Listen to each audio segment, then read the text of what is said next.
नमस्कार दोस्तों, स्वागत है आप सभी का एक बार फिर इंडिया के leading study YouTube channel wifi study पर।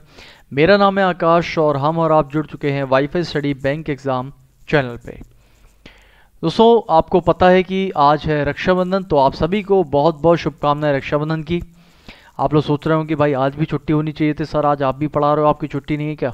जी हाँ दोस्तों, कह सकते हो कि छुट्टी भी है और आपको पढ़ा भी रहे हैं। कैसे भाई? आपका भी ध्यान रखना है और अपनी बहन का भी ध्यान रखना है, दोनों का ही ध्यान रखना है, दोनों ही फर्ज हैं, दोनों ही निभाना है। तो आपके लिए भी एक सेशन रिकॉर्ड कर दिया और आपको भी टाइम दे दिया और अपनी सिस्टर को भी टाइम देंगे। तो ये है एक प्रीमियर सेशन। प्रीमियर सेशन को आप देख सकते हैं लाइव, कमेंट कर सकते हैं लाइव, पढ़ सकते हैं लाइव। बस क्या नहीं हो सकता है वो ये कि मैं आपके लाइव कमेंट्स को तो नहीं पढ़ पाऊंगा, बट बाद में ज़रूर देखूंगा लाइव चैट पूरी कि आप लोगों ने कितना पढ़ा, कौन कौन आया और कौन कौन नहीं आया। ठीक है, सो क्षमा चाहूँगा दोस्तों। आप जहाँ समझ सकते हो कि एक घंटे का तो ब्रेक हम भी ले सकते हैं। तो ये सेशन दोस्तों फिर भी आपके लिए है। यहाँ पर मैं ऐसी कोई पुरानी चीज़ नहीं, बिल्कुल एक नई चीज़ पढ़ाऊंगा। जैसे कि आपने देखा कोडिंग एंड डिकोडिंग पार्ट 1, और ये दोस्तों रहेगा पूरा का पूरा बेसिक कोडिंग डिकोडिंग। जी हाँ दोस्तों, कोडिंग डिकोडिंग के बहुत सारे टाइप्स हैं जो कि बैंकिंग में आते हैं, जिनमें से मैं आज आपको एक टाइप का पढ़ाऊंगा, बेसिक वाला टाइप। उसके बाद हम दूसरा टाइप पढ़ते रहेंगे, जब हम लाइव आएंगे हम पढ़ेंगे। ठीक है, कल खैर आज की क्लास में कोशिश करते हैं कि आपका जो बेसिक वाला टाइप है उसको कंप्लीट कर दें, और कल हम इसको एक्चुअल पढ़ते हैं कि जिस तरीके से आपके एग्जाम में आना है। क्वेश्चन ये भी आएंगे, बट इससे ज़्यादा वो भी इंपॉर्टेंट होगा जो अगली बार हम पढ़ने वाले हैं। ठीक है, स्टार्ट कर दे दोस्तों। उसके पहले ये टेलीग्राम और अनअकैडमी आप प्लीज़ फॉलो कर लीजिएगा इसको, और आगे चलते हैं। तो ये मेरा शेड्यूल है, एंड अब देखते हैं दोस्तों यहाँ पर क्या लिखा हुआ है। देखिए यहाँ पर मैंने आपको दिया है कि देखिए कोडिंग एक्चुअली होता क्या है। एक मेथड होता है transporting the information in the form of codes और signal without it being known to the third person. मतलब अगर आपको किसी अपने दोस्त को, दूसरे बंदे को, यानी कि आपको किसी एक और पर्सन को, अगर आपको ये जो अपना सिग्नल्स है इसको ट्रांसफ़र करना है, तो ये कैसे करोगे? ये सिग्नल्स का ट्रांसफ़र आप करते हो दोस्तों किस तरीके से पता है? ये आप करते हो किसी तीसरे बंदे को पता ना चले उस तरीके से, और उसको कहते हैं कोडिंग। तो आप जब कोडिंग कर देते हो, जैसे मान ली मैंने आपकी कोड भाषा में कोई ऐसी बात बोली कि तीसरा बंदा पता ही ना कर सके, इसको बोलते हैं कोडिंग। और जब इस कोडिंग को आप तोड़ने की कोशिश करते हो उसको बोलते हैं डीकोडिंग। तो यहाँ पर क्या होगा, हमें बहुत सारे ऐसे कोड दिए होंगे जो कि किसी तरीके से लॉक्ड है, यानी कि बंद है, और वो किसी लॉजिक से बंद है। होता है ना कि जब हम लोग कोई मूवी देखते हैं तो दरवाजे पे कोड लगा होता है, उसमें कभी कोई कोड डालता है, कभी कोई नंबर डालता है और वो खुल जाता है। इसी तरीके से दोस्तों हमें बस अपना दिमाग यूज़ करना है, हमें देखना है कि कौन सा कोड सही बैठने वाला है, कौन सा लॉजिक सही बैठने वाला है, और उसके बेसिस पर हमें हर एक क्वेश्चन को सॉल्व करना है। हर एक क्वेश्चन में कोई ना कोई एक कोड होगा और उसके पीछे एक लॉजिक होगा। तो आप समझ रहे होंगे ये चैप्टर क्या है। ये चैप्टर पूरा का पूरा लॉजिकल चैप्टर है। लॉजिकल का मतलब क्या हो गया कि हर क्वेश्चन में एक लॉजिक है। अगर हर क्वेश्चन में एक लॉजिक है तो जाहिर सी बात है कि भाई हर क्वेश्चन में एक लॉजिक, तो हर क्वेश्चन का एक नया रूल। मतलब ऐसा तो नहीं कि एक ही रूल से हम सारे क्वेश्चन करते, बट फिर भी अगर जितनी ज़्यादा प्रैक्टिस करोगे उतना ही ज़्यादा हम इसको अपनी आसानी से समझ पाएंगे। दोस्तों इस चैप्टर को करने के लिए आपको सबसे पहले तो ये दोनों चीज़ें याद रखनी है। एक तो हर एक अल्फ़ाबेट की प्लेस वैल्यू, जैसे कि ए की वैल्यू 1 होती है, बी की वैल्यू 2 होती है, सी की वैल्यू 3 होती है, डी की वैल्यू 4 होती है, ई की वैल्यू 5। इस तरीके से अगर हम चले तो Z तक हम जाएंगे, और Z की वैल्यू कितनी होती है? 26 होती है।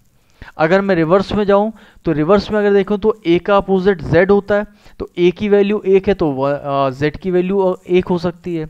बट अगर Z की वैल्यू 1 हो गई तो फिर A की वैल्यू 26 होनी पड़ेगी। मतलब ये रिवर्स वैल्यूज़ होती हैं।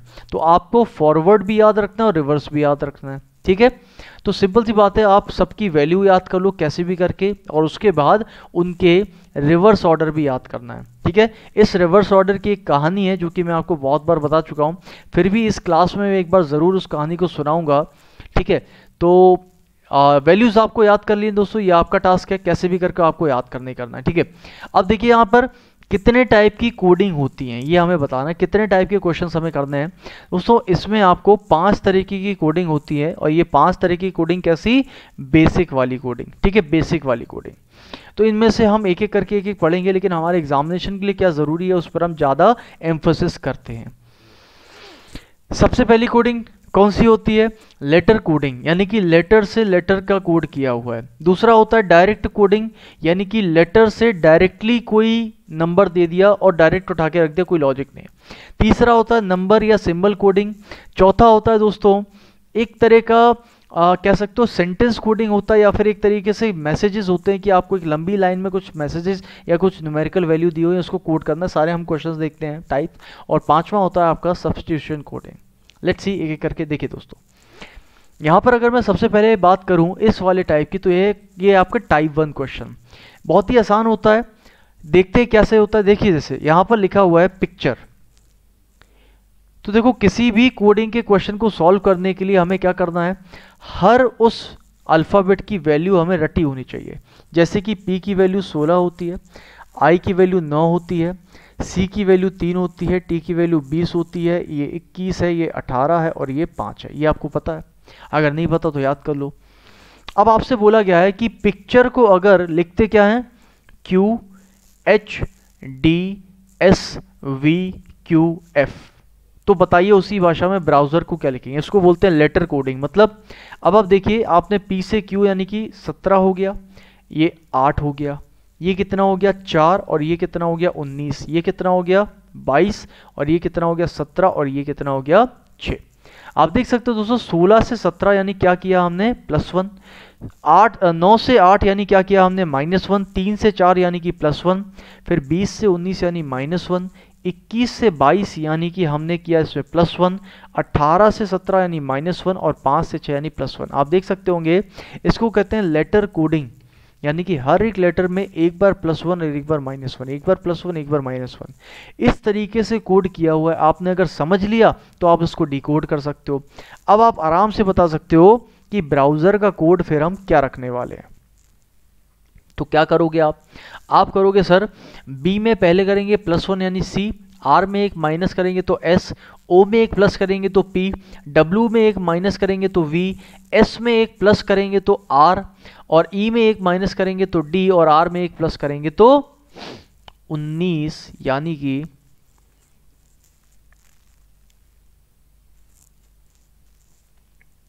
हाँ यहाँ पर एक काम करिए, हाँ यहाँ पर एक थोड़ी सी गड़बड़ हुई, वो ये कि S 19 होता है, 19 में एक प्लस करना पड़ेगा क्योंकि यहाँ माइनस किया था, ठीक है।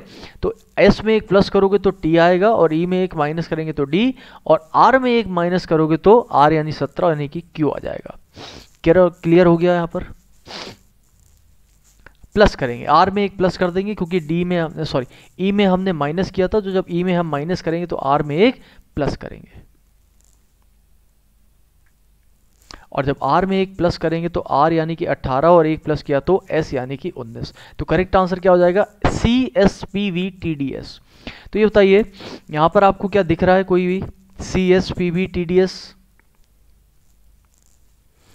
R यानी कि +1 और -1, 18 में माइनस होंगे 17, 17 मतलब Q। CQPVTDS कहाँ दिख रहा है, CQPVTDS ऑप्शन नंबर 2 में, CQPVTDS बिल्कुल सही है, option number 2 is the correct answer. ठीक है, चलो अगले क्वेश्चन पर चलते हैं दोस्तों। ये है आपका टाइप 2 क्वेश्चन। टाइप 2 का मतलब क्या था, डायरेक्ट कोडिंग। डायरेक्ट कोडिंग कैसे है, डायरेक्ट कोडिंग का मतलब क्या है, चलिए देख लेते हैं। देखिए यहाँ पर लिखा हुआ है STARK, स्टार्क का कोड क्या दिया हुआ है, LBFM और G। तो स्टार्क का कोड अगर ये है MOBILE, मोबाइल का कोड बता रहे हैं कि ये रख दीजिए TNRSPJ, ये डायरेक्ट कोडिंग है। तो बताइए उसी कोड भाषा में ब्लेम का कोड क्या होगा। आप कहेंगे सर अगर ये डायरेक्ट कोडिंग है तो इसमें क्या करना है, जिस लेटर का जो सामने लेटर लिखा है वही उसका कोड है, कोई लॉजिक नहीं, कुछ नहीं, कोई भी प्लस नहीं, कोई माइनस नहीं। यानी कि एस का कोड एल होगा, टी का कोड बी होगा, ए का कोड एफ होगा, आर का कोड एम होगा, बिना किसी लॉजिक के, सेंसलेस लॉजिक। तो ये बताइए बी का कोड क्या आएगा? आप कहेंगे सर बी यानी मोबाइल, मोबाइल में बी के सामने आर लिखा है तो यहाँ भी आर हो जाएगा। एल के सामने क्या लिखा है? एल के सामने पी लिखा है तो हम पी लिख देंगे। ए के सामने देखिए, ए के सामने एफ लिखा है तो एफ लिख देंगे। एम के सामने टी लिखा है तो टी लिख देंगे, और ई के सामने क्या लिखा हुआ है? जे, तो जे आ जाएगा, यानी कि आर पी एफ टी जे। तो आर पी एफ टी जे ऑप्शन नंबर बी में है, तो वही हमारा करेक्ट आंसर है। ये देखो, ये होता है डायरेक्ट कोडिंग इस तरीके का, ये अभी सिर्फ एग्जाम्पल कर रहे हैं हम लोग। अगले पे अगर दोस्तों चले तो यहाँ पर देखिए क्या लिखा है, ये है टाइप 3, ठीक है, ये होता है न्यूमेरिकल कोडिंग। देखिए जैसे कि WORK का कोड क्या दिया हुआ है? 4, 12, 9 और 16। देखिए 4, 12, 9 और 16। अब देखिए कैसे आया ये। आप कहोगे सर W की वैल्यू तो 23 होती है, बट यहाँ तो 4 लिखा है। तो सोचिए भाई 4 की वैल्यू, 4 किसकी वैल्यू होती है? D की। ये किसकी वैल्यू होती है? L की। ये किसकी वैल्यू होती है? I की। और ये किसकी वैल्यू होती है? P की। तो आप कहोगे सर ये कैसे लिखा हुआ है? यहाँ पर W की वैल्यू यूज ना करके किसकी वैल्यू यूज करिए दोस्तों? यहाँ पर W की वैल्यू यूज ना करके W के अपोजिट यानी D की। W का अपोजिट क्या होता है? D। तो W का अपोजिट जो D है उसकी वैल्यू यूज हुई है, ठीक। O का अपोजिट हमेशा याद रखना क्या होता है? L होता है, ठीक है। लव, LOVE, LOVE, इस लव वर्ड को याद रखना। इस लव से दो अपोजिट निकल के आते हैं, एक LO और एक VE, ठीक है। तो L का अपोजिट O, उसके बाद R का अपोजिट I, इंडियन रेलवेज, और K का अपोजिट P यानी कि कमला पसंद, इसको याद रखिएगा। तो यहाँ पर अगर हम देखें तो अपोजिट की वैल्यू है। इसी तरीके से अगर मैं आपसे पूछूं कि WOMAN यानी कि वुमेन, तो वुमेन का कोड क्या होगा? आप कहेंगे W का अपोजिट यानी D का मतलब 4, O का मतलब L का मतलब 12, M का मतलब N का मतलब 14, A का मतलब Z का मतलब 26 और N का मतलब 13, क्योंकि अपोजिट। तो 4, 12, 14 किस में दिया हुआ है? 4, 12, 14 ऑप्शन नंबर ए में दिया है, यही इसका करेक्ट आंसर हो जाएगा, ठीक है। आगे चलते हैं। ये है दोस्तों हमारी असली कोडिंग डिकोडिंग जो कि आपके एग्जामिनेशन में आती है। इसको सेंटेंस कोडिंग डिकोडिंग भी बोल सकते हो, या फिर चाइनीज़ कोडिंग भी कुछ लोग बोलते हैं। सिंपल सी बात है, ये कोडिंग कैसी होती है? यहाँ पर लिखा हुआ है कि अगर IT, PIT, SIT यानी इट पिट सिट को क्या लिखा जाता है? I am boy। इसको मैं साफ साफ लिख के दिखा देता हूँ आपको, जैसे कि I am, अच्छा यहाँ पर लिखा हुआ है, आप इसी में देख लीजिए, ठीक है। देखो यहाँ पर अगर मैंने बोला कि I am boy को क्या लिखा जा रहा है? It pit sit. अब I का कोड इट है या पिट है या सिट है, नहीं पता, बात समझना मेरी। आई का कोड इट भी हो सकता है, पिट भी हो सकता है, सिट भी, बट किसका क्या कोड है हमें नहीं पता, अभी किसी का कोई कोड नहीं पता। ये मत करना आप कि आप सोचो कि सर आई का कोड इट ले लो, एम का कोड पिट ले लो, बॉय का कोड सिट ले लो, तो फिर बचा क्या क्वेश्चन में? तो फिर हम कोड किसका पता करेंगे? तो साफ साफ लिख के दे दिए सामने। दोस्तों शफल होता है, आई एम बॉय का मतलब इनमें से किसी भी एक का कोई कोड हो सकता है। आई एम गर्ल लिखा है तो यहाँ पर भी किसी का भी कोई कोड हो सकता है। तो फिर पता कैसे करोगे किसका कौन सा कोड है? तो यहाँ पर दोस्तों पता करने के लिए आपको हमेशा जो लाइन दी होती है ना, सेंटेंस, उसमें कोई ना कोई वर्ड आपका कॉमन होता है। जरा बताइए यहाँ पर कॉमन क्या है? तो आप कहेंगे सर आई एम ऊपर भी है, आई एम ऊपर भी है। अगर आई एम दोनों जगह कॉमन है, सेम है, तो इनके कोड भी सेम होना चाहिए। तो आप देखेंगे सर कि इट और इट, सिट और सिट, ये दोनों कॉमन है। इसका मतलब हो ना हो आई एम और आई एम का कोड, आई एम का कोड इट और सिट में से कोई एक होगा, बट कौन सा होगा ये नहीं कह सकते। लेकिन इतनी बात तो पक्की हो गई कि अगर मैं इट को हटा दूं, सिट को हटा दूं दोनों जगह से, तो एक बात तो क्लियर हो गई कि बॉय का कोड 100% पिट बैठेगा और गर्ल का कोड 100% निट बैठेगा। यानी कि अगर आपसे क्वेश्चन पूछता है कि what is the code for girl, तो आप क्या करोगे? गर्ल का कोड 100% आप कह दोगे इट विल बी NIT। तो आंसर क्या हो जाएगा आपका? NIT। लेकिन वहीं पर अगर मान लीजिए क्वेश्चन आपसे पूछा बताइए what is the code for M, तो क्या कहते? आप कहते सर M का कोड हम कह नहीं सकते, इट भी हो सकता है या फिर सिट भी हो सकता है। तो याद रखिएगा इसका आंसर क्या हो जाएगा? आइदर इट और सिट, यानी ये भी या ये भी, कोई भी एक हो सकता है। क्लियर हो गया? चलो इस वाले कोडिंग डिकोडिंग को आप परेशान मत होना, ये आपके एग्जाम में 5 मार्क्स की आएगी। आएगी का मतलब समझते हो? आरआरबी क्लरिकल में ये 5 मार्क्स की आएगी प्री में, ये लिख कर ले लो आप, ठीक है। और आरआरबी पीओ में क्या आएगा वो मैं बताऊंगा आगे, आपको परेशान मत होना, ठीक है। तो आरआरबी क्लर्क में तो आएगा, बट आरआरबी पीओ में हम देखते हैं अभी आगे, ठीक। चलो 5वें वाली कोडिंग पर भी आ जाते हैं दोस्तों, बट ये वाली कोडिंग आपके एग्जाम्स में नहीं आनी है, बट फिर भी समझ लो क्या होता है। वो कहते हैं कि अगर व्हाइट को ब्लू कहते हैं, ब्लू को रेड कहते हैं, कोडिंग ही तो है भाई, हमने कोड कर दिया। व्हाइट को ब्लू कहते हैं, ब्लू को रेड कहते हैं, रेड को येलो कहते हैं, येलो को ग्रीन कहते हैं, ग्रीन को ब्लैक कहते हैं, ब्लैक को वॉयलेट और वॉयलेट को ऑरेंज। तो बताइए इंसान के कलर क्या हो, ब्लड का कलर क्या होता है, what is the colour for human blood. तो भाई ह्यूमन ब्लड का कलर क्या होता है, सभी को पता है, रेड होता है। अब ये बताइए रेड को कहते क्या है, तो वो कह रहे हैं सर रेड को तो येलो कोड किया है इन्होंने, यानी कि आपका करेक्ट आंसर क्या हो जाएगा, येलो। याद रखिएगा इस तरह की कोडिंग डिकोडिंग में काफ़ी चकमा खा सकते हो अगर आपको ठीक से नहीं आता है तो। काफ़ी लोग कहते हैं सर रेड होगा और रेड कह रहे हैं ब्लू को, तो ब्लू आ जाना चाहिए, नहीं ऐसे नहीं करना है। रेड अगर जो आंसर, देखो आपको इसको कैसे करना है, सबसे आखिरी वाली लाइन हमेशा पढ़ना है। कभी भी ऐसा क्वेश्चन आए सबसे आखिरी की लाइन पढ़ो कि उन्होंने पूछा क्या है। उन्होंने पूछा है कि what is the colour of human blood, यानी कि इंसान के खून का रंग क्या है। तो आप उसका सही आंसर बताओ क्या होगा, आप कहोगे इंसान के खून का कलर रेड है। अब देखिए ऊपर की रेड को क्या कहा जा रहा है, रेड को क्या कहा जाता है, तो रेड को कहा जाता है येलो, तो करेक्ट आंसर क्या हो जाएगा, येलो, खत्म, ठीक है। अगर मैं पूछता बताइए कि घास का कलर क्या होता है, आप कहोगे सर घास का कलर तो ग्रीन होता है, ये एक्चुअल आंसर है, बट यहाँ पर वो ग्रीन को बोल क्या रहे हैं, वो कह रहे हैं कि green is known as black. तो अगर ग्रीन को ब्लैक बोलते हैं तो यहाँ पर आंसर क्या आना चाहिए था आपका, ब्लैक। ये होता है 5वें टाइप की कोडिंग, क्लियर हो गई। तो ये 5 टाइप की कोडिंग है और हम इस पे सबसे ज़्यादा एम्फेसिस करेंगे टाइप 4 पे, क्योंकि ये आपके एग्जामिनेशन में आना है। बाकी सब 1 नंबर की मे भी आ सकती है, मे भी नहीं भी आ सकती है। चलो दोस्तों स्टार्ट करते हैं और एक एक क्वेश्चन को हम प्रैक्टिस करेंगे आज की क्लास में और देखते हैं कि भाई क्या क्या आंसर्स हो सकते हैं। अब कैसा कि आप जानते हैं कि ये एक प्रीमियर क्लास है और प्रीमियर क्लास में मैं आपके कमेंट तो नहीं पढ़ सकता, तो बहुत ज़्यादा आपका टाइम भी वेस्ट नहीं करूँगा। मैं सिर्फ इतना चाहूँगा कि आप हर एक क्वेश्चन को फटाफट पढ़ें और पढ़ के उसका आंसर बताएं।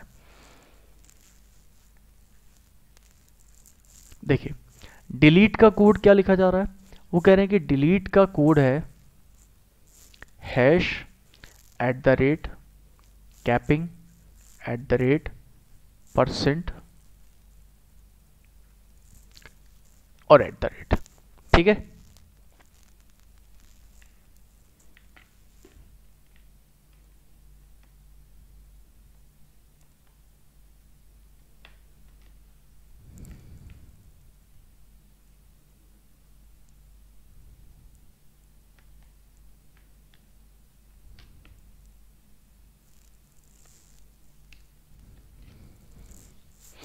जी हाँ, तो यहाँ पर अगर हम देखें तो डी का कोड हैश इस तरीके से कोड किया है। उसके बाद आपसे बोला है GRAM, ग्राम का कोड क्या है, एक्सक्लेमेशन, क्वेश्चन मार्क, स्टार और एंड, क्लियर है। अब देखो आपसे पूछा क्या है, आपसे पूछा है बताइए कि टेलीग्राम का कोड क्या होगा। किसका कोड पूछा है, टेलीग्राम का। तो लिख लीजिए भाई टेलीग्राम। टेलीग्राम को जब आपने लिखा तो आपने बोला देखो ग्राम का तो कोड हमें साफ साफ पता है क्या होना चाहिए, ये होना चाहिए, ठीक। अब यहाँ पर टेली का क्या होगा, तो टेली का यहाँ से देख लीजिए। देखिए टी का कोड क्या है, डायरेक्ट कोडिंग का क्वेश्चन है ये। टी का कोड क्या है, परसेंटेज, तो यहाँ परसेंट आएगा। ई का कोड देखिए दोनों जगह पर @ है, तीनों जगह पर @ है, तो यहाँ पर @ ही आएगा। और एल का कोड क्या दे रहा है, ये कैपिंग दे रहा है, यहाँ पर फिर से @। तो करेक्ट आंसर क्या हो जाएगा, यहाँ पर दोस्तों करेक्ट आंसर हो जाएगा आपका %, @ कैपिंग, @ एक्सक्लेमेशन क्वेश्चन, लास्ट वाला, ठीक है। ऑप्शन डी वाला बिल्कुल सही है, ऑप्शन डी बिल्कुल सही है। चलते हैं अगले क्वेश्चन पर। देखो एक और बढ़िया सा क्वेश्चन, देखिए यहाँ पर ध्यान से। वो कह रहे हैं कि अगर नंबर को हम कोड करते हैं कैसे, देखिए नंबर को कैसे कोड करते हैं। नंबर को लिखा जाता है 15, 68, 97, ठीक। और BARREN, बैरन को कैसे लिखा जाता है, 84, 77, 91। तो बताइए कि रवर को कैसे लिखा जाएगा। अब देखिए यहाँ पर आप अगर ध्यान से देखें तो हमें समझ में आ रहा है कि ये एक डायरेक्ट कोडिंग का क्वेश्चन है। कैसे पता चला?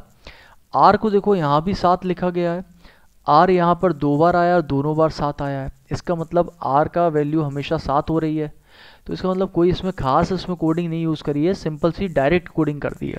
तो आपको अगर डायरेक्ट कोडिंग है तो यहाँ भी 7 आएगा, यहाँ भी 7 आएगा, ऑब्वियस सी बात है, आर की वैल्यू तो 7 ही होनी है।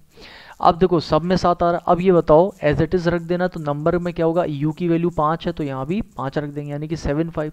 7 5 जैसे ही रखा तो ये भी गलत और ये भी गलत, आंसर इन्हीं में से कोई एक होगा। बी की वैल्यू बताइए, बी की वैल्यू देखिए देखिए यहाँ भी बी की वैल्यू आपकी 8 है और यहाँ भी बी की वैल्यू 8 है, तो यानी कि यहाँ भी 8 आएगा। अब ये बताइए अगर यहाँ भी 8 है तो यहाँ भी 8 होगा। R U double B, double 8 किस में आया, ऑप्शन नंबर 2 में, तो हमारा आंसर क्या आ जाएगा, ऑप्शन नंबर 2। क्लियर हो गया? तो अगर क्लियर होगा तो एक बार भाई लाइक कर दीजिए वीडियो को और थम्स अप करके मुझे बताइए कि आपको समझ आ रहा है और आंसर सही निकला आपका। अगला क्वेश्चन देखिए, यहां पर कह रहे हैं कि अगर, ध्यान से देखिएगा, अब वो कह रहे हैं कि अगर s का मतलब है मल्टीप्लाई, p का मतलब है अगर माइनस, r का मतलब है अगर प्लस और q का मतलब है अगर डिवाइड, तो बताइए कि 1461 Q 121 P। अच्छा बड़ी सी इक्वेशन है तो उसको थोड़ा सा दूर लिख लेते हैं। देखिए क्या लिखा है यहाँ पर, 1461 Q 121 P 100S 2R 100 बराबर क्या होना चाहिए। ठीक, देखो Q का मतलब क्या, डिवाइड है, यहाँ पर हो जाएगा 1461 डिवाइड बाय 121। ठीक है, 14641 ठीक है।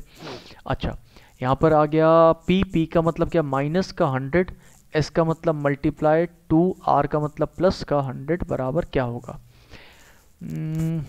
14641 को जरा 121 से माइनस डिवाइड करो, कितनी बढ़ जाएगा, 11 से कर दो उसको, 11 बढ़ जाएगा, 11 एकम 11,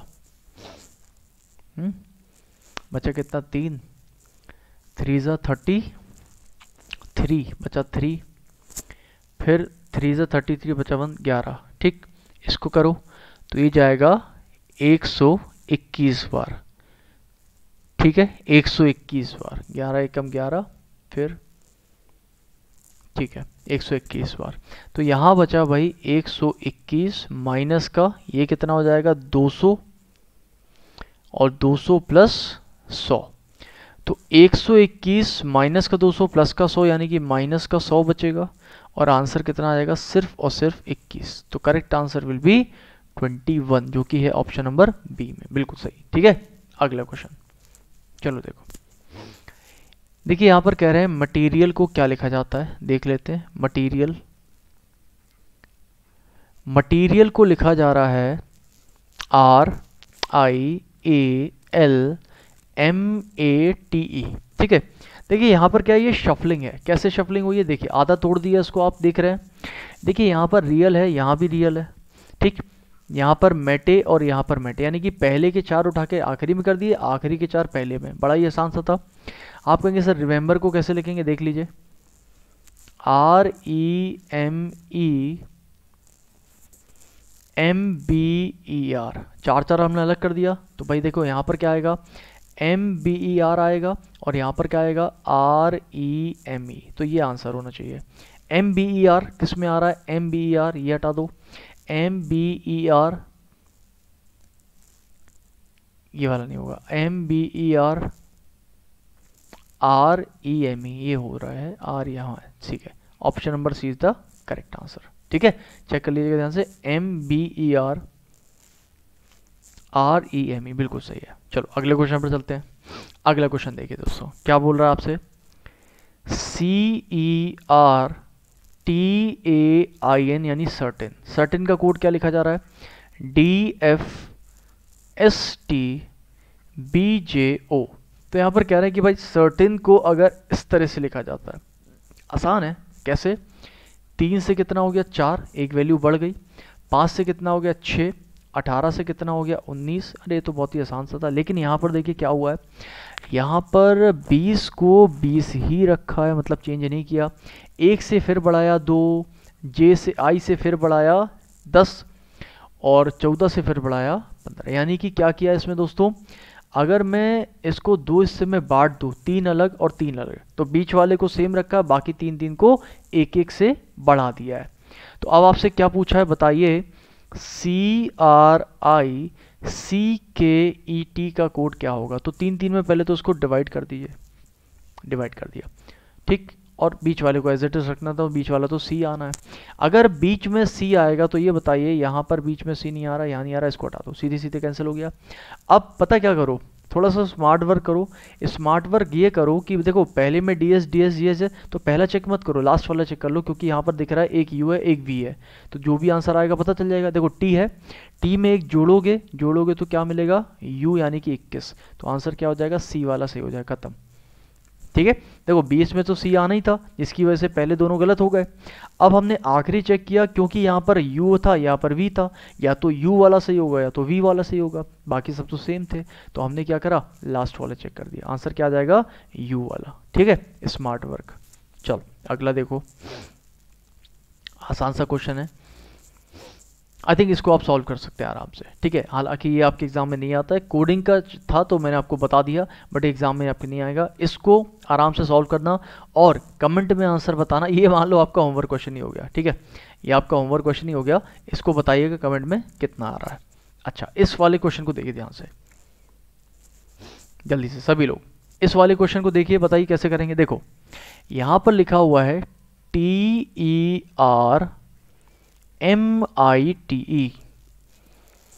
UDSLJSF। तो मुझे फिर से आसान जैसे ही लिख रहा है, क्यों, 20 से 21 एक बढ़ गया, 5 से 4 एक घट गया, 18 से 19 एक बढ़ गया, 13 से 12 एक घट गया, 9 से 10 एक बढ़ गया, 20 से 19 एक घट, यानी कि आप देख सकते हैं 1 प्लस हो रहा है और 1 माइनस हो रहा है, ठीक है, एवरी टाइम। तो मिनिस्टर में क्या करेंगे, MINISTER, मिनिस्टर। तो मिनिस्टर में क्या करेंगे दोस्तों, एक बढ़ाएंगे एक घटाएंगे, तो एक बढ़ा दीजिए तो N आएगा, और एक घटा दीजिए तो I में घटाएंगे तो H आएगा, फिर एक बढ़ा दीजिए यानी कि O आ जाएगा, फिर एक घटा दीजिए तो फिर से H आ जाएगा, फिर एक बढ़ा दीजिए तो T आएगा, फिर एक घटा दीजिए तो S आएगा, फिर एक बढ़ा दीजिए तो F आएगा, और फिर एक घटा दीजिए तो Q आएगा। यानी कि NHOHTSFQ, NHOHTSFQ इस वाले ऑप्शन में आपको सही हो रहा है, NHOHTSFQ बिल्कुल सही, option C is the correct answer, ठीक है।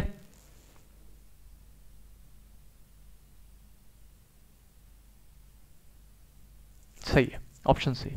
चलो अगला क्वेश्चन देखते हैं। ओके, सो यहां पर देखिए, इस क्वेश्चन को बताइए कैसे होगा। DANGER यानी कि डेंजर। तो डेंजर को क्या लिखा जा रहा है दोस्तों, देखिए डेंजर को लिखा जा रहा है 145237, और RANCOR को क्या लिखा जाता है 745967, ठीक। आप जरा ध्यान से देखिए, यहाँ पर R के लिए 7 यूज हुआ है, यहाँ भी R के लिए 7 यूज हुआ है। इसका मतलब ये डायरेक्ट कोडिंग का क्वेश्चन, यहाँ पर R की वैल्यू हमेशा 7 हो रही है। किस लॉजिक से, किसी लॉजिक से नहीं, सिर्फ डायरेक्ट कोडिंग है। तो ये तो आसान हो जाएगा हमारे लिए, हमें बताना है RAJE का कोड क्या होगा। तो R का तो 7 ही होगा। A का देख लीजिए, A और A दोनों में कॉमन था तो भैया 4 ही आ रहा है। G का बताइए, G का देखो ये वाला गलत, ये वाला गलत, अब आंसर कौन सा होगा। G का देखना है, G देखो ये तो नहीं होगा, क्योंकि G का कोड तो 4 होगा नहीं, क्योंकि 4 तो A का कोड था। तो आंसर यही वाला लग रहा है मुझे, 7223 देख लीजिए, G का है, बिल्कुल सही है, G का कोड 2 और इसका कोड 3। बिल्कुल सही है, option C is the correct answer. ठीक है दोस्तों, इस तरीके के कोडिंग डिकोडिंग के 1 नंबर के क्वेश्चन में भी हो सकता है कि आरआरबी क्लरिकल प्री में आपसे मे भी पूछ ले जाए, आ सकता है, नो डाउट आता है, ऐसा नहीं कि आ सकता है, आता है, 1 नंबर का क्वेश्चन आता है। ठीक है, बट कोडिंग डिकोडिंग में अभी बहुत कुछ है, 1-1 नंबर के बहुत से क्वेश्चंस बनते हैं, मैं सारे क्वेश्चन आपको कराऊंगा। आज की इस क्लास में हम लोग जो पढ़ रहे हैं उसको ध्यान से बस पढ़िए, क्योंकि ये भी आ सकता है। अब देखो, ये फिर से वही वाला क्वेश्चन है जो आपके एग्जाम में बैंकिंग में कभी नहीं आएगा, इसको आप एज अ होमवर्क ले लो, और क्योंकि कोडिंग डिकोडिंग का ही है तो इसलिए मैंने आपको बताया, बट इसको आप क्या करिए, एज अ होमवर्क ले लीजिए, और इसको एज अ होमवर्क आप इसको मुझे बताइएगा कमेंट सेक्शन में कि आपका आंसर क्या आ रहा है। ठीक है, इसको बताइएगा जरूर कमेंट सेक्शन में एज अ होमवर्क। अगले क्वेश्चन पर चलते हैं। देखिए दोस्तों, यहां पर लिखा है मदर, MOTHER, मदर का कोड क्या है, NPUGDQ। तो मदर का कोड है NPUGDQ। कैसे, देखो 13, 15, 20, 8, 5 और 18, ये कितना है, 14, 16, 21, 7, 4 और 17 दिख रहा है सामने।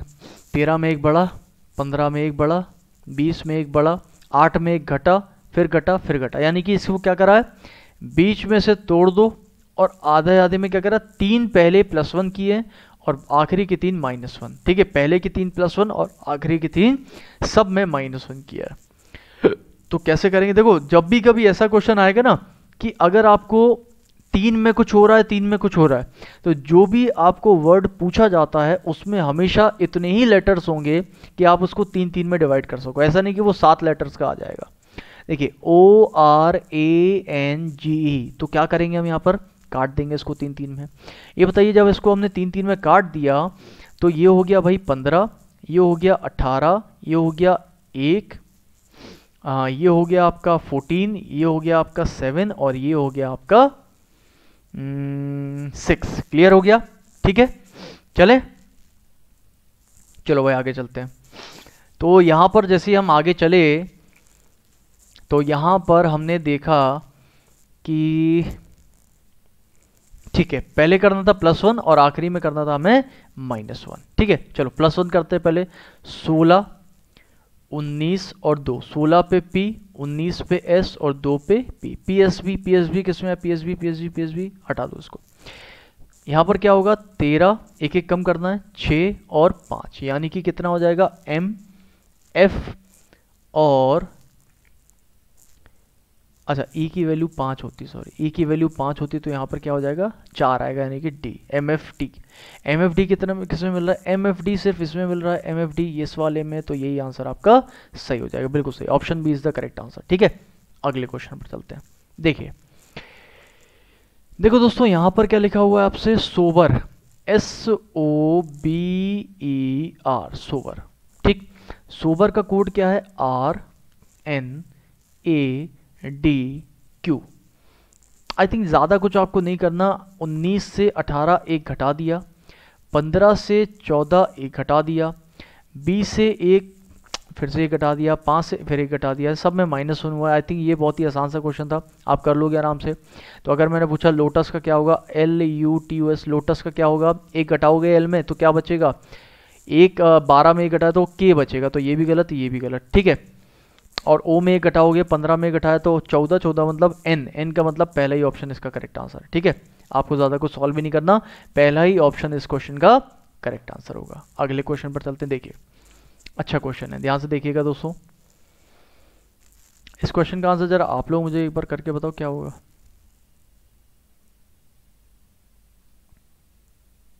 क्योंकि अक्सर इस क्वेश्चन में काफी लोग धोखा खा जाते हैं। ठीक है, मीट को लिखा जा रहा है टीम, TEAM। ठीक है, मीट को लिखा जा रहा है टीम। तो बताइए कि भाई बल्ले को क्या लिखा जाएगा। तो आप क्या करेंगे, काफी लोग पता क्या करते हैं, पलट के लिख देते हैं। सबसे बड़ी गलती ये होती है, वो लोग पता क्या करते हैं, BELAB ये लिख देते हैं, और ELAB आपका पहले ही ऑप्शन होता है जो कि गलत है। ये नहीं लगाना कभी भी, ये हो जाती है मिस्टेक। और आप में से मे भी मैं देख तो नहीं पा रहा हूँ आपका कमेंट इस समय, लेकिन जब मैं बाद में देखूंगा तो पक्का मुझे ईमानदारी से बताना कितने लोगों ने यही आंसर लगाया था। ये गलत है दोस्तों, ये बिल्कुल गलत है, क्योंकि आप देखिए यहाँ पर सिर्फ एम की पोजीशन चेंज करके लास्ट में ले गए और टी की पोजीशन को चेंज करके पहले ले गए, लेकिन ई और एम अपनी ही जगह पर है। इसका मतलब जो आपका बल्ले है, ये जो भी है, ई आ जाएगा पहले और बी चला जाएगा लास्ट में, लेकिन ए और एल अपनी जगह पर रहेगा। और ये ऑप्शन किस में दिया हुआ है? E A L B, E A L B, option D. Clear हो गया? Option D is the correct answer. काफ़ी लोग इसको इसी तरह से करते हैं और गलत हो जाता है हमारा। आई थिंक इतना समझ में आ गया सभी को, पक्का? चलो अगले क्वेश्चन पर चलते हैं। अच्छा, ये बताइए, यहाँ पर लिखा हुआ है WATER, वाटर, और वाटर का कुछ क्या है? YCVG और T। 23, 25, 1, 3, 20, 22, 5, 7, 18 और 20। आसान सा क्वेश्चन है। 23 में जोड़ो 2 जोड़ा 25, 1 में 2 जोड़ा 3 और 20 में 2 जोड़ा 22, 5 में 2 जोड़ा यानी +2 किया, सभी में क्या कर दिया है? +2। तो यहाँ से आपसे क्या पूछा गया बताइए कि HKTG किसका कोड होगा, है ना? तो HKTG ये तो निकालना है। तो क्या कर दोगे? 2 जोड़ दोगे तो 8, और 8 में 2 जोड़ा तो 8 और 2 10 यानी कि J, K में यानी 11 2 13 यानी कि M। ये बताओ JM से स्टार्ट होने वाला कोई भी ऑप्शन दिख रहा है आपको? नहीं दिख रहा है। इसका मतलब क्या हम कुछ गलत कर रहे हैं? सब में 2 ही तो जोड़ना था, मैंने 2 जोड़ दिया। 2 जोड़ने के बाद आपका आंसर तो नहीं मिल रहा, तो क्या करेंगे? तो यहाँ पर भी एक गलती होती है, और गलती क्या है दोस्तों? वो गलती ये है, यहाँ से देखिएगा, वो गलती ये है। ये क्वेश्चन बहुत अच्छा लगा था मुझे, और ये क्वेश्चन मैंने कराया भी था एक क्लास में। तो दोस्तों यहाँ पर गलती ये होती है कि हमसे ये बोला गया है कि वाटर को लिखा जाता है इस तरीके से, तो बताइए किसको लिखा जाएगा इस तरीके से? बात समझ में आई? वाटर को इस तरीके से लिखा जाता है, तो किसको लिखा जाएगा इस तरीके से? यहाँ पर what is written as this, ये आपको कोड दिया है, आपको वर्ड ढूंढना है कौन सा होगा। बात समझ में आई? ठीक है, यदि वाटर को ऐसे रूप में लिखा जाता है तो HKTG के रूप में क्या लिखा जाएगा? ठीक है, इसका मतलब ये आपका रिवर्स वाला हो गया। मतलब क्या है कि ये वाला वर्ड आपको ढूंढना है, बट उसका कोड दिया हुआ है HKTG, तो ये क्या होगा? अच्छा ये बताइए, इस वर्ड में 2 प्लस करके ही तो ये आया था, तो इस कोड में -2 करके ही तो ऊपर वाला वर्ड आ जाएगा। खत्म। तो -2 कर दीजिए। H में -2 करेंगे क्या आएगा? F आएगा। K में -2 करिए तो I आएगा। T में -2 करिए तो R आएगा, और G में -2 करिए तो E, यानी कि fire is the correct answer, option number B. जितने लोगों ने भी बी आंसर दिया था पहली बार में, वो अपने लिए तालियां बजा सकते हैं। समझ आ गया? तो option number B is the correct answer. चलिए अगले क्वेश्चन पर चलते हैं दोस्तों। बड़ा सा डरावना सा दिखने वाला क्वेश्चन, बहुत ही आसान होते हैं, हमेशा ध्यान रखिएगा। यहाँ पर लिखा है DEMO, डेमोक्रेटिक। क्या होता है? डेमोक्रेटिक। देखिए दोस्तों, डेमोक्रेटिक को क्या लिख रहे हैं वो लोग? डेमोक्रेटिक को वो लिख रहे हैं EDMOCRATCI, यही तो है। अब देखो, डेमोक्रेटिक को उन्होंने कुछ इस तरीके से लिखा है, ठीक? तो क्या किया है उन्होंने ऐसा? इसमें क्या किया है ऐसा? तो आप देखो दोस्तों, अगर मैं इसको 2 पार्ट में डिवाइड कर दूं, यहाँ से फिर डिवाइड कर दूं, यहाँ से फिर डिवाइड कर दूं, यहाँ से फिर डिवाइड कर दूं, तो आप देखिए D को इधर लिख लिया, E को इधर लिख लिया, इसको एज इट इज नीचे की तरफ उतार दिया। C को इधर लिखा है, R को इधर लिखा है, इसको एज इट इज नीचे की तरफ उतार दिया, इसको इधर कर दिया, इधर, खत्म। यानी 2 के पार्ट में डिवाइड करके क्रॉस सीधा क्रॉस सीधा क्रॉस सीधा, खत्म। अब ये बताओ उसी हिसाब से कंटिन्यूस को क्या लिखेंगे। मैंने आपसे बताया इस तरीके के क्वेश्चन में जितने ऊपर लेटर होंगे उतने ही आपसे पूछे जाएंगे, उससे ज़्यादा कम नहीं पूछा जाएगा।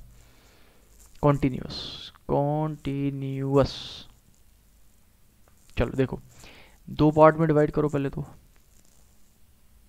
ठीक, क्रॉस कर दो, CO, ठीक, NT सीधा सीधा, INUS सीधा सीधा, SU खत्म। ये आंसर आ गया। ये बताइए कहाँ पर आ रहा है, OCNT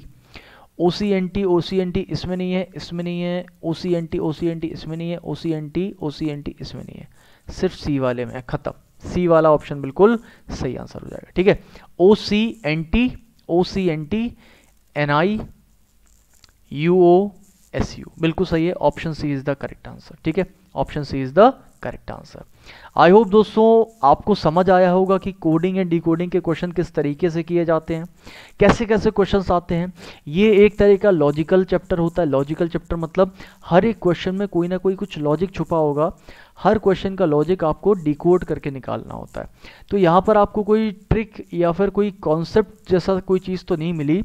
ये chapter purely practice based chapter है। क्या है ये, प्रैक्टिस बेस्ड चैप्टर, यानी कि आपको प्रैक्टिस ही करनी पड़ेगी और कुछ आप इसमें नहीं कर सकते। प्रैक्टिस के अलावा और इसमें कोई कुछ भी नहीं होने वाला। तो हम करेंगे इस क्वेश्चंस की प्रैक्टिस बहुत सारी। ये तो एक छोटी सी झलकी थी इस चैप्टर की। मैं सच बता रहा हूँ, आप बिलीव नहीं करोगे, अभी आगे मैं आपको ऐसे ऐसे कोडिंग के क्वेश्चन दिखाऊंगा जो आपने पहले नहीं देखे होंगे। मान लो कि आपने नहीं देखेंगे, मान ही लो बस, लेकिन जब आप उसको करेंगे तो आपको बहुत मज़ा आएगा। आप समझ जाओगे अच्छा इस तरीके से करे जाते हैं। तो ऐसे ऐसे मैं आपको क्वेश्चन दिखाने वाला हूँ जो आपने नहीं किए पहले, लेकिन एग्जामिनेशन में आए हुए क्वेश्चंस हैं बैंकिंग में, बट आपने नहीं किया। वो होगा एक high level of coding decoding, और बहुत अच्छी कोडिंग होगी। ऐसे क्वेश्चंस IBPS PO या RRB PO में आपको देखे जाएंगे, या फिर मेंस लेवल में आपको देखने को मिलेंगे, ठीक है। तो ये सारे क्वेश्चंस हम अगली क्लासेस में करेंगे। अभी बहुत दिन तक चलेगा कोडिंग डिकोडिंग, मैं आपको इसकी प्रैक्टिस कराता रहूँगा। सो आई होप कि आपको आज का सेशन समझ में आया होगा दोस्तों। अगर समझ में आ गया है तो आप मेरे इस टेलीग्राम चैनल को ज्वाइन कर सकते हैं। फेसबुक पेज भी है मेरा, आप इसको भी फॉलो कर सकते हैं। अनअकैडमी पर भी आप मुझे फॉलो कर सकते हैं under SSC category. So I hope दोस्तों आप सभी को ये सेशन अच्छा लगा है, पसंद आया, मज़ा आया है। तो अगर पसंद आया है, मज़ा आया तो दिल से एक लाइक कर दीजिएगा। और आज रक्षाबंधन है, जाइए एंजॉय करिए अपने भाई बहनों के साथ, अपने दोस्तों के साथ, बट घर में रहिएगा, बाहर मत जाइएगा। और मिलते हैं आपसे कल फिर। और 5 बजे मेगा क्विज होने वाला है, तो मेगा क्विज में तो हम मिलेंगे और वो लाइव मिलेंगे, ठीक है। और तब तक के लिए मैं भी एंजॉय कर लूँगा थोड़ा सा। मिलते हैं आपसे कल फिर इसी वक्त, इसी चैनल पर, सेम 1 बजे। तब तक के लिए दोस्तों शुक्रिया, खुश रहिए, मज़े से रहिए और पढ़ते रहिए। थैंक यू सो मच दोस्तों, मिलते हैं आपसे अगली क्लास में। तब तक के लिए बहुत बहुत शुक्रिया, और घर में रहिए, सुरक्षित रहिए और पढ़ते रहिए। Thank you so much.